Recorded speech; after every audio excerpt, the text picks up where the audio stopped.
Welcome back. In this video I'm going to make a non-spill oil can.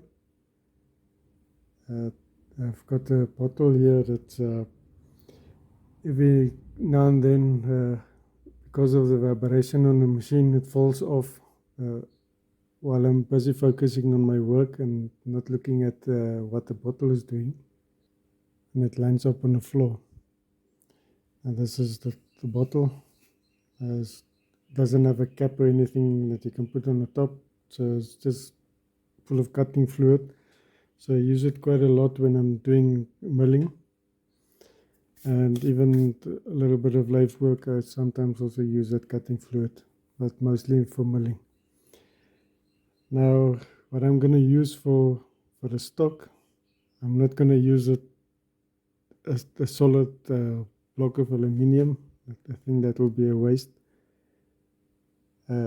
This project I will be recycling, and what I will be recycling is a section of what used to be the CO2 canister. Now it's already got a nice profile, and it's been used for target practice. So what I'm going to do is just clamp it in. I've got a nylon pressure washer that I'm going to put in the back for the tailstock, and then clean up the sides and then part it off to length. Then once it's a bit shorter, then I'll face the back end off and then do threading on the inside. Now the reason why I'm choosing to do threading on the inside is if you unscrew your cap and you drop this bottle for some reason, you're going to mar up your threads, and then you have to now go and attempt to do a thread cleanup. But if the thread is on the inside, it's not a problem.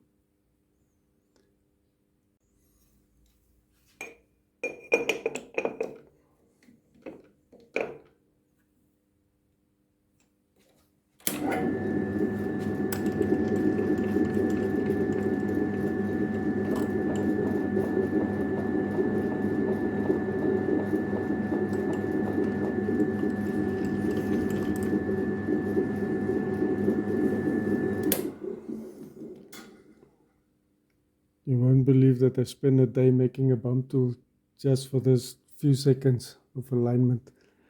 But this tool will see a lot of other work as well.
Okay, finish came out pretty decent.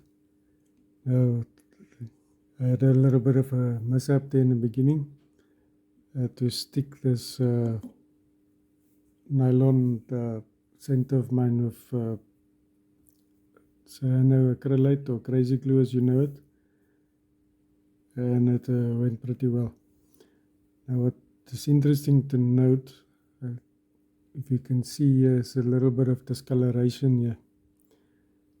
Now the aluminium's properties seems to change when it's pressed.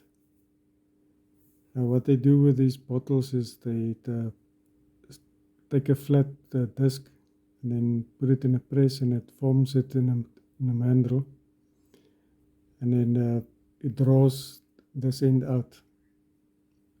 The cylinder pushes down the middle and then draws this end out, and it usually gives you a nice uniform thickness. Now right here on the end where the shape where that ram would have been pressing, there's a discoloration. It seems like the aluminium is a little bit harder there. When I did my initial cut in the beginning, it was also, I could see that it doesn't machine the same as the rest of the part. But anyway, that's a little bit of history about this bottle.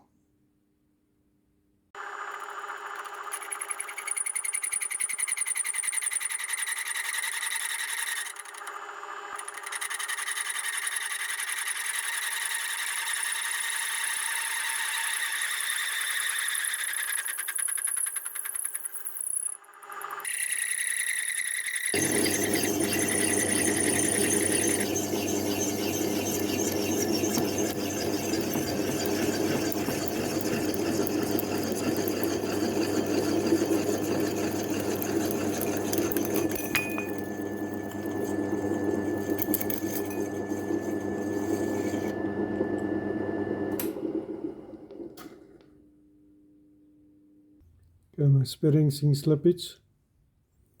On the left is the belt that was in the machine.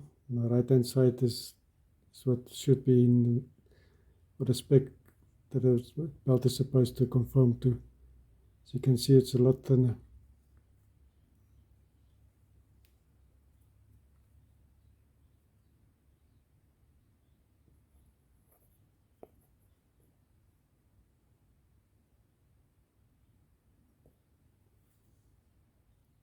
Secondary belt even looks worse.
This little recess here will just stop the can from rocking if the surface which it's sitting on is a little bit uneven.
Okay, I've decided to go for a 0.8 millimeter fine thread. This is a 80 millimeter bore. So I just need to make a cap that's going to fit this screw thread here. Okay, I've casted a pack of aluminium here. It's got some impurities in it. I think there might have been a piece of pewter or something that I've missed that mixed with the aluminium. So I've got a nice fat crater here in the middle. So I'm going to machine it and see if I can machine it out. So this will be the top face of it. So I'm going to make it taper so if any oil lays on the top of it, it will run down into the center. Okay, and I've got a lot of stick out on my boarding bars, but it's to make it more camera friendly.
Okay, I'm changing the angle from 30 to 45 degrees.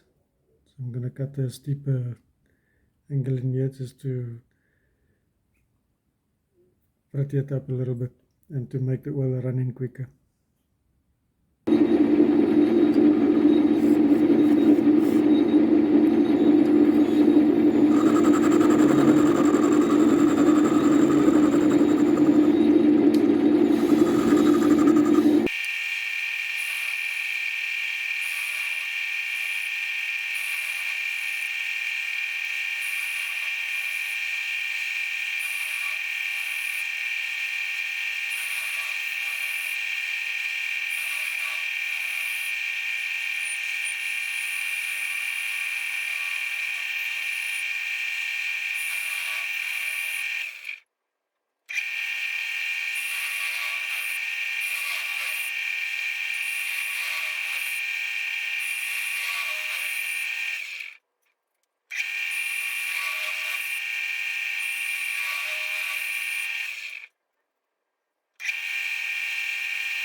Okay, I've drilled it through so that I can see more or less how much of meat I've got left at the back, and whether I can clear this inclusions.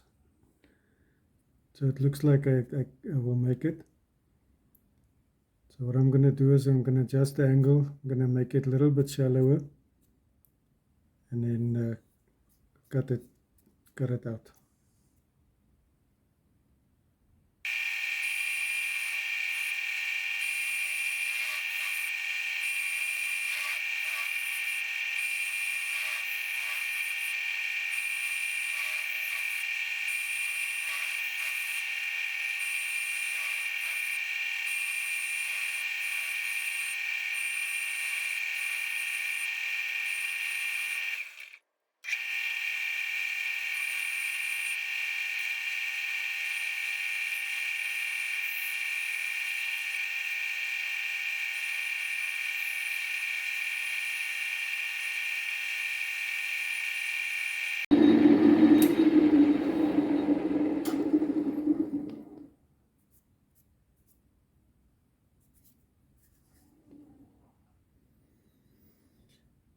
Got a little bit of inclusions left here, but I'm not going to try and remove it, or else there's going to be nothing left at the back.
Okay, I've got a cap screwed on and I've got water inside.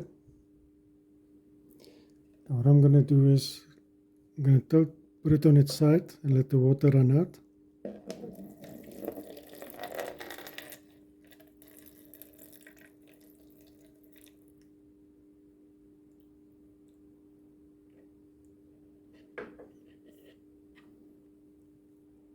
Okay, now the water remaining in the oil can, that will give me the depth of the little tube that I need to put on the inside, so that when the can is tilted upside down, the oil won't run out.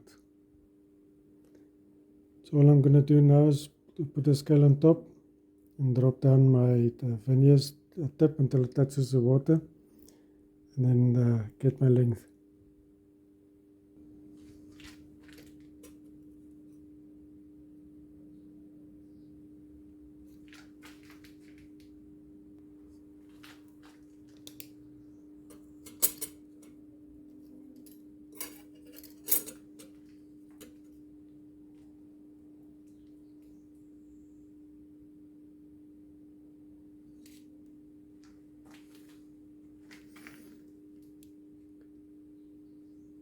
Okay, that's a value.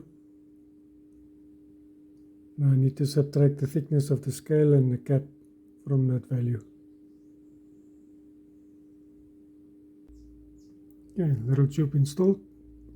It's a press fit to maintain quite nicely, and then when you fill up your oil from the top, you just fill it up until it touches the bottom of the tube. Then it's guaranteed not to leak anything.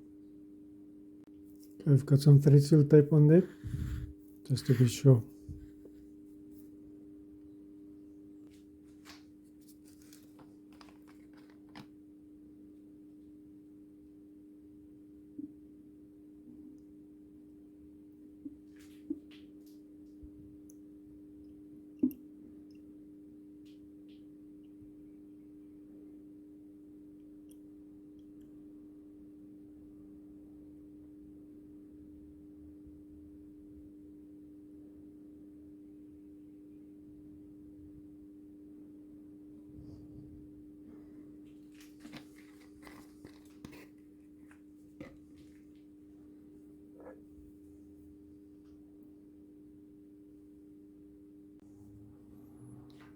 Alright, job is done. Seems to be working. Well, I hope this build was enjoyable. Another project made from scrap and getting something useful from it. Until next time.